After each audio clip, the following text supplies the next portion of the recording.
1 Kings chapter 14. At that time, Abijah, the son of Jeroboam, fell sick. And Jeroboam said to his wife, Arise, I pray thee, and disguise thyself, that thou be not known to be the wife of Jeroboam, and get thee to Shiloh.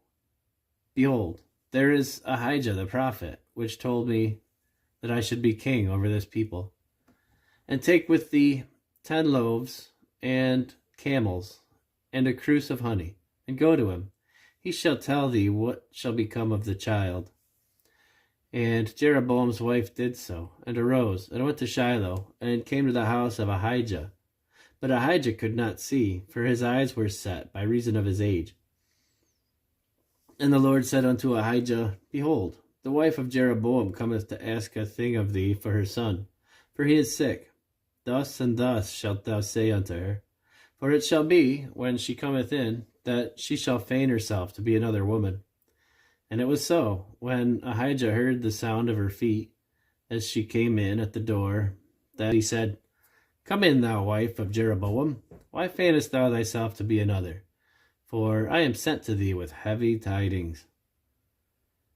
Go, tell Jeroboam, Thus saith the Lord God of Israel. Forasmuch as I exalted thee from among the people, and made thee prince over my people Israel, and rent the kingdom away from the house of David, and gave it thee, and yet thou hast not been as my servant David, who kept my commandments, and who followed me with all his heart, to do only which was right in mine eyes, but hast done evil above all that were before thee, for thou hast gone and made thee other gods, and molten images, to provoke me to anger, and hast cast me behind thy back. Therefore, behold, I will bring evil upon the house of Jeroboam, and will cut off from Jeroboam him that pisseth against the wall, and him that is shut up and left in Israel. And I will take away the remnant of the house of Jeroboam, as a man taketh away dung, till it all be gone. Him that dieth of Jeroboam in the city shall the dogs eat, and him that dieth in the field shall the fowls of the air eat. For the Lord hath spoken it. Arise thou, therefore, get thee to thine own house, and when thy feet enter into the city, the child shall die.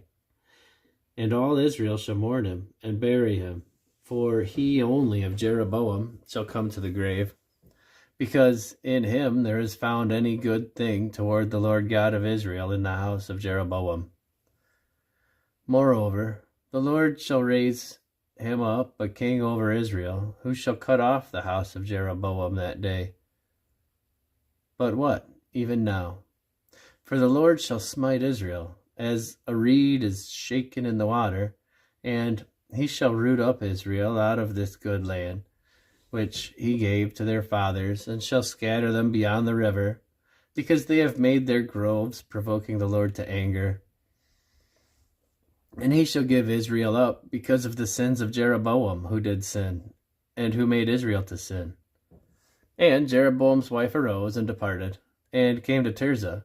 And when she came to the threshold of the door, the child died. And they buried him, and all Israel mourned for him, according to the word of the Lord, which he spake by the hand of his servant Ahijah the prophet.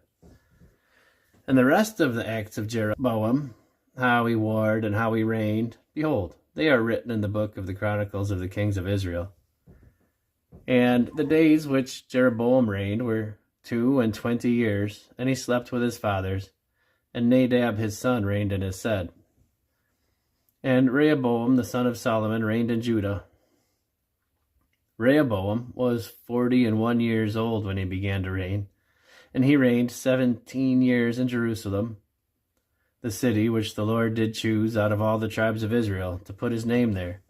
And his mother's name was Naamah, an Ammonitess. And Judah did evil in the sight of the Lord, and they provoked him to jealousy with their sins which they had committed, above all that their fathers had done.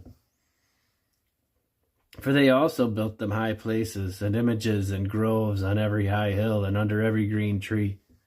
And there was also Sodomites in the land, and they did according to all the abominations of the nations which the Lord cast out before the children of Israel.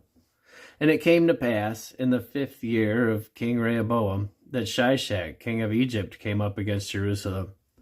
And he took away the treasures of the house of the Lord and the treasures of the king's house. He even took away all. And he took away all the shields of gold which Solomon had made.